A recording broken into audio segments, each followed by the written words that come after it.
Exhaustive search. A U.S. Navy ship helps find many of the victims of the AirAsia crash from almost a week ago. Mother Church. Pope Francis points to Mary opening the way to the church's motherhood as the new year begins. New movies. Decent Films critic Steven Greydanus reviews Selma, The Hobbit, and more. And Cuomo remembered. The three-time New York governor who almost ran for president has passed. Those stories and more on EWTN News Nightly for Friday, January 2nd, 2015.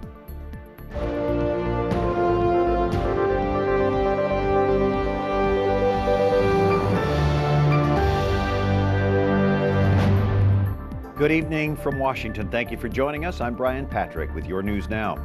Well, it's been nearly a week of searching for victims of a missing AirAsia jetliner. Bad weather continues to hamper recovery efforts as searchers try to figure out where and why the plane crashed. Wyatt Goolsby has the latest. Searching by air and sea, crews are scouring an area off the coast of Borneo more than 1,500 square nautical miles. Today, a U.S. Navy ship helped in recovering and transporting the bodies of some 21 victims. But waves as high as 13 feet are making it hard for divers to search underwater. The jetliner carrying 162 people went down Sunday while flying from Surabaya, Indonesia to Singapore in stormy weather. Only 4 of the bodies have been identified as authorities hand off their caskets to loved ones. Religious leaders are offering prayers and support for families coming to identify the victims. Heartbroken members of a charismatic Protestant church in Surabaya are also united in prayer. 46 church members were on board, traveling to celebrate the new year in Singapore. The pastor says they're putting their faith in God's hands. Something that's happened in our life, sometimes we just don't understand what God's really intend. And in that way, we just put our trust, everything completely in His way, because He's going to bring everything is the best for our life. Meanwhile, some families, like the flight captains, are holding out hope that their loved one will return to them safely. The mayor of Surabaya says there are many families like this one praying for a miracle. I'm very concerned and worried if they don't find the bodies, and I have to be strong because they may still think they're still alive. I need to explain to them that they need to continue hoping because everything is up to God. You never know, a miracle may happen. It's still not clear what caused the plane to plunge into the sea Sunday. Authorities are still searching for the all-important black box, which records the flight data. Ships from multiple countries, including the U.S., are using sonar technology to search the ocean floor. And some of the other stories our EWTN News Nightly team has been covering in today's world. The White House announces tougher sanctions today against North Korea. This is the first public response to that nation's alleged cyber attack of Sony Pictures. North Korea considered a Sony film called The Interview to be an insult to its leader. North Korea is already sanctioned by the U.S. for its rogue nuclear program. And China's president wants to know what caused a stampede on New Year's Eve that left 36 people dead. A small memorial has been created near the waterfront area in Shanghai where the tragedy happened Wednesday night. People had come out to see fireworks and ring in the new year. Adequate crowd control for this huge event is being questioned now. Nearly 50 people were also injured in that stampede. Pope Francis begins the new year with a familiar theme. Mary is a sure way to Jesus and to peace. He said, on this first day of the year, in the joyful atmosphere of Christmas, the Church invites us to fix our gaze of faith and of love on the Mother of Jesus. That was the message in his first 2015 Angelus address for the Solemnity of Mary, the Mother of God, also observed as World Day of Peace. Happy New Year to everyone, the Pope concluded. May it be a year of peace in the tender embrace of the Lord with the maternal protection of Mary, the Mother of God and our Mother. The Pope honored the Virgin Mary, Mother of God, at a solemn Mass Thursday at St. Peter's Basilica. The Holy Father says the Blessed Mother gave a human face to the eternal Word. The recently retired Cardinal Archbishop of Chicago got some very tough news as 2014 drew to a close this week. Cardinal Francis George has been dropped from the clinical trial to treat his cancer. The Archdiocese of Chicago says it's because recent scans showed it wasn't working for him. Cardinal George, who retired late last year, remains under the care of Loyola University Hospital. And former New York Governor Mario Cuomo passed away Thursday, just hours after his son was sworn into the same office he held for 3 terms. A son of Italian immigrants, Cuomo became a spokesman for a generation of liberal Democrats during his 3 terms as governor of New York. First elected in 1983, Cuomo served until 1994. He became nationally known for his ability to weave the story of his humble upbringing with ringing calls for social justice. He was also known for the presidential races he stayed out of in 1988 and 92. Cuomo leaves behind his wife Matilda and 5 children. His son Andrew followed in his father's footsteps and was elected as New York's 56th governor in 2010. He was sworn in for a 2nd term on New Year's Day. Unable to physically attend his son's inauguration, Mario Cuomo's presence was felt nonetheless. He's in the heart and mind of every person who is here. He's here and he's here. And his inspiration and his legacy and his experience is what has brought this state to this point. His son Chris is a well-known journalist and anchor for CNN. Mario Cuomo had been treated for a heart condition and died of natural causes. He was 82 years old. And the new year brings a slew of new laws to cities and states around the country. In 20 states, the minimum wage is going up. For 12 states, that's the result of voter-approved measures. In the other states, it's an automatic cost of living increase. Around 2.4 million hourly workers will see an increase in their paychecks. The average minimum hourly wage is now about $8, but the federal minimum wage remains at $7.25 an hour. In California, more than 1 million undocumented immigrants can begin applying for state driver's licenses, regardless of their legal status. The new IDs cannot be used, however, for federal purposes. In New York, you're no longer allowed to toss old electronic devices in with the regular trash. Companies that make those devices will have to finance a recycling program. And in North Carolina, home sellers will have to say if underground oil and gas rights on their property have already been sold. New paperwork will also tell buyers if there could be underground drilling on the property. Coming up, as the Holy Father prepares to visit the Philippines, the rector of the Filipino College in Rome speaks with our Alan Holdren.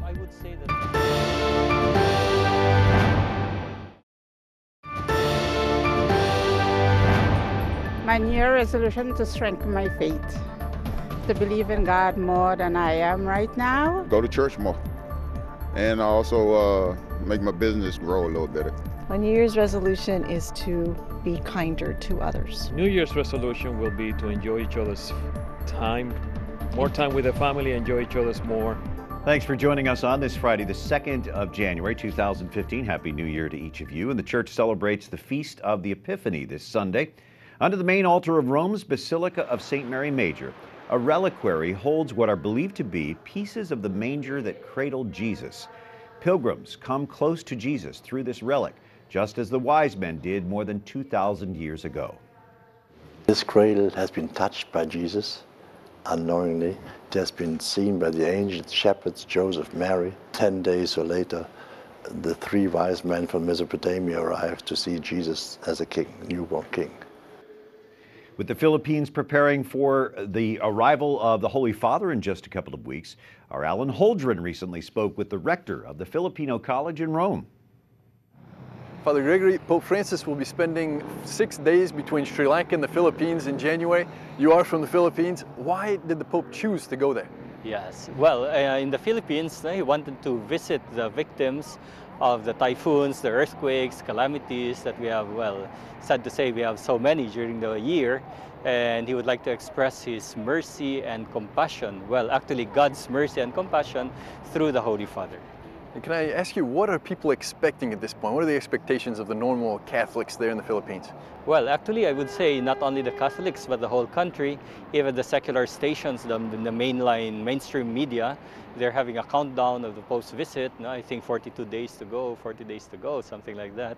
And every night, every day, they would spend 5 minutes, 10 minutes just to talk about the Pope's visit.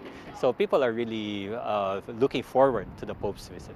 And there are going to be some major occasions, especially masses over the course of the 4 days the Pope will be in the Philippines. Can you tell us about any of those masses in particular? What major moments people might experience? I think we could say that the last Mass is the most expected by the people, since this brings to mind our Mass with Pope John Paul II. And they say it's the largest Mass in history, no? Way back in 1995 for the World Youth Day. They say 3 million or 4 or 5 million. We don't know really how many came to that Mass. But maybe this time at least 5 million or 6 would be coming to the Mass of Pope Francis on his last day. So people are really looking forward to his coming. Wow, that sounds incredible. And this, the visit that the Pope will have also with victims of the earthquake and the typhoons, is there any special moment dedicated specifically to that? He'll be spending 1 day in one of the areas that has been most badly stricken by this typhoon last year, almost a year and a month ago. And he'll be visiting not only that place, but in a certain way it's quite symbolic. Of course, he would like to go to all the 7,000 islands that we have, no? But he can go to one. But he'll be inviting people from the nearby islands, also victims of these calamities, to be with him. And Pope Francis hasn't just dedicated this trip to Asia, he also went to Korea this last year, 2014. Can you tell us why you think he's putting so much of an emphasis on the church in Asia? As a young Jesuit, he wanted to be a missionary in Asia. And of course, that's one part maybe, no? Personally, he would like to visit Asia. But at the same time, I would say that Asia is really a continent with a lot of potentials when it comes to Christianity, not only because Christianity has not really reached so many places in Asia, but also because there's this challenge, or we could say this factor, no, of interreligious dialogue. So we have to share Christianity not only with people who do not know God or who are not aware about God or not seeking God, but also we share this Christianity, this gift of our faith, to people who also believe. Yes. And the Pope is the first Latin American Pope, of course. There's also a Spanish influence there in the Philippines. Do you feel a particular affinity with Pope Francis, given that he's from Latin America? Yes, exactly. No, where we were 333 years under Spain. So we have a lot of influence from Spain and also from America, Latin America, because the Spaniards were coming to the Philippines via Mexico. So in fact, the whole Philippines was a parish, we could say, of Acapulco for some time, until later on it became a diocese in itself, Manila, and then the division started. But many of our traditions are really close to Spanish. Many of our words come from Spanish as well. So the Pope being a Latin American, I think he would really feel at home with us. And I know that you, in addition to being the rector of the Filipino College here in Rome, are also the correspondent for Radio Veritas Manila here in Rome.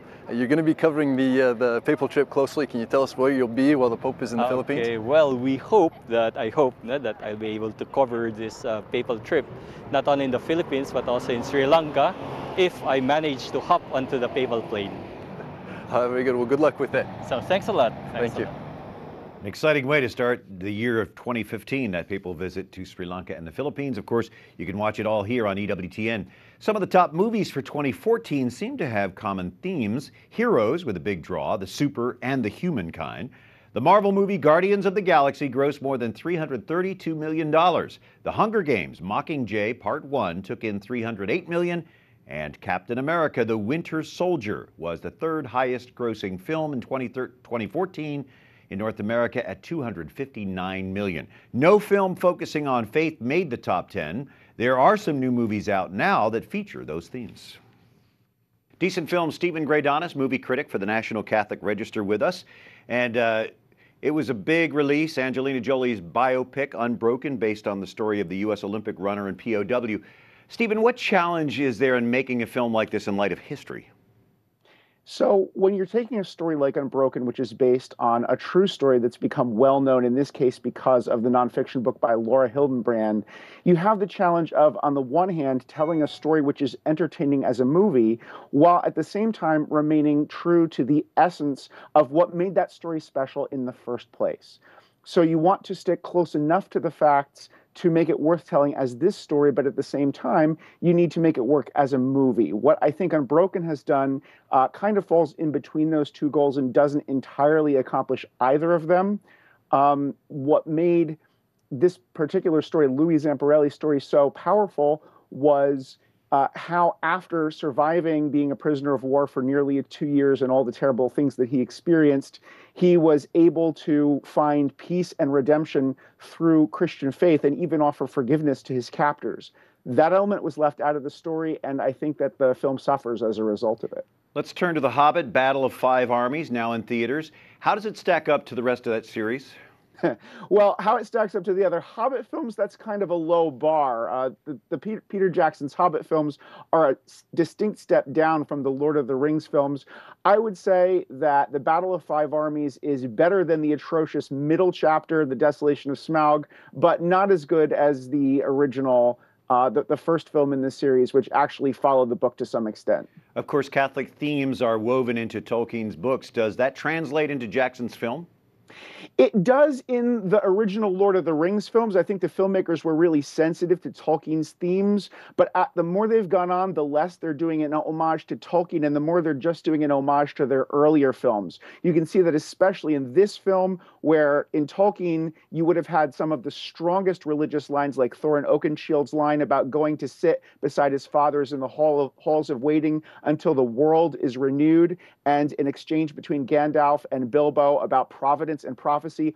All of that is completely missing from this film. And finally, in light of the national discussion on racial discrimination, Selma is out. How does it portray people like LBJ and Martin Luther King, and what's the overall sense of that film for you? I just saw that film today, and I'm still processing it. I can say that I think it's a powerful, very effective film. David Oyelowo, who plays Martin Luther King Jr., was also in the civil rights drama The Butler. I think this is a much better film than that. You know, a movie wants a hero, and in this case, the hero is Martin Luther King Jr. LBJ does not look very good by comparison, but the movie does make the case that he was pro-civil rights, but he was also a pragmatist, and he was also really interested in his own agenda. I'm not enough of a historian yet on this particular subject to say how well or badly it treats LBJ, but this is kind of on the par with what we've seen in other films like Steven Spielberg's Lincoln, only with a person of a different skin color in the central role. All right, from decentfilms.com and the National Catholic Register, Steven Greydanus, thanks for joining us. Happy New Year. Brian, Merry Christmas and Happy New Year. Up next, the war on women, rhetoric or reality, when we come back.